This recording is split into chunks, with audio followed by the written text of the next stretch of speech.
Okay, now that we understand the story of Achilles in the Iliad, let's begin to unpack it in terms of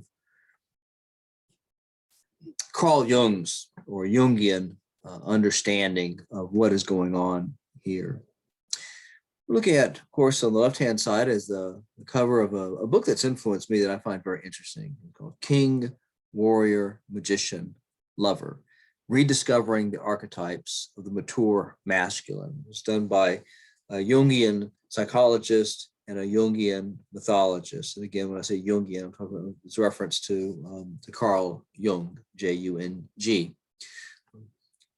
And these two authors worked together, actually doing therapy for men in an attempt to give them, to undo the destructive images of men that exist in our society, what men, and to give them an idea of what real manhood is about.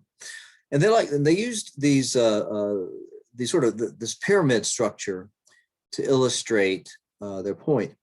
And it's a four-sided pyramid, and what one side represents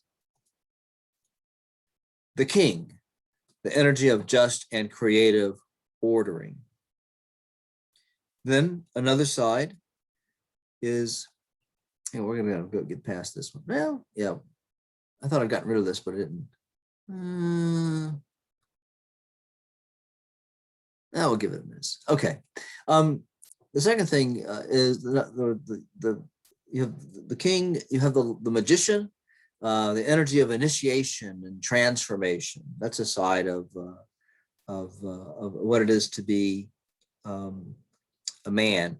There's Sting, who I think is an artist, an influential artist, really, who to help to transform progressive rock and to take it in directions that it had not been. By the way, he's a superb lyricist. So we have the magician then. And then there's the lover, the energy that connects men to others and the world. And finally, the warrior, the energy of self-disciplined, aggressive action. And again, to get back to, to our definition of the warrior ethos, it is aggressive, disciplined action taken in the cause or taken on behalf of the cause of something larger than yourself. Okay. With Malcolm X, it was the struggle against racism, particularly racism as it existed in the American South, but also the way that it existed across the United States. In fact, I would say that one of the things that Malcolm X pointed out was that racism was a much wider and more deeply embedded structure than just in the segregationist South. So, and so here we have a warrior in the service of social justice.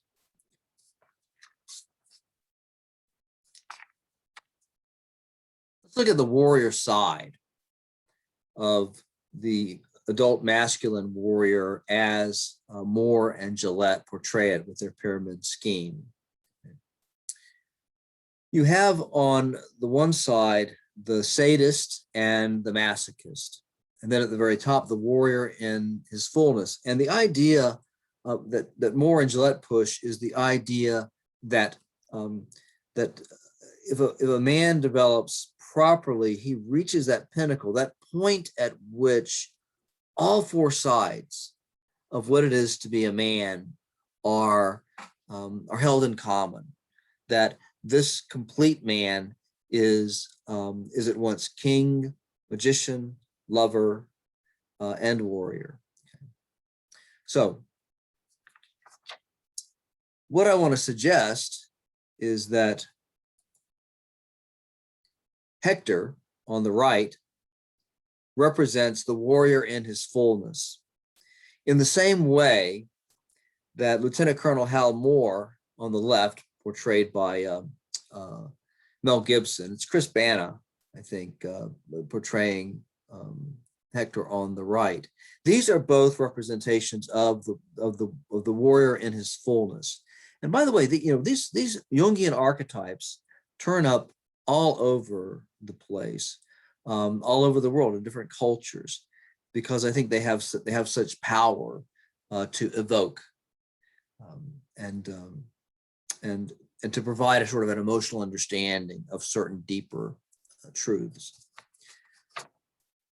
And then here is Lieutenant Colonel Moore, the warrior in his fullness, with his children, praying with his children, with his wife looking on.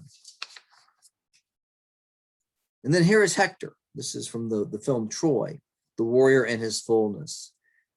There's Andromache, his wife, looking on, and Andrew Six, I can't think of the name offhand. the little baby that he's got. So here is someone who is a king, not just in the sense that he's a prince of Troy, but a king in the sense that he's the father of this young child, a magician, in the sense that, among other things, that he's going to be part of the transformation of this young child, from childhood to manhood, and a lover. Well, that is obvious, and of course a warrior as well.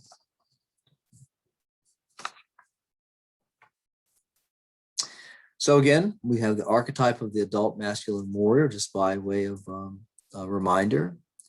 And here we have the way that Hector and Achilles work out in this taxonomy.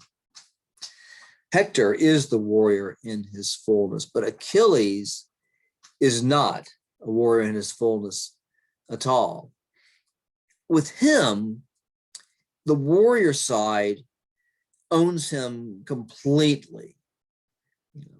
Is there a king energy? No, he's not a leader in the service of any larger cause. He doesn't want to lead a community, or anything like that. A magician, what does he transform? And a lover, he loves no one. Briseis, the woman that he's captured, his prize, so-called, that's, she's his concubine at best. You don't love someone that you treat as an object. So the warrior in his fullness, Hector, versus the sadist warrior, or what we call the shadow warrior, Achilles.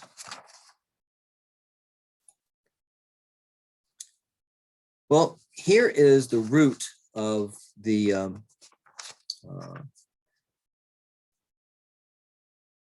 Iliad, the anger of Achilles that comes from this betrayal, in which, and we're dealing in terms of how things are with the Achaeans. When King Agamemnon takes Briseis, who is Achilles' prize, for his own. Okay. And this appropriation of Briseis from Achilles is a betrayal of Thamus. That's the Greek term for what's right. And again, it's at the root of Achilles' anger.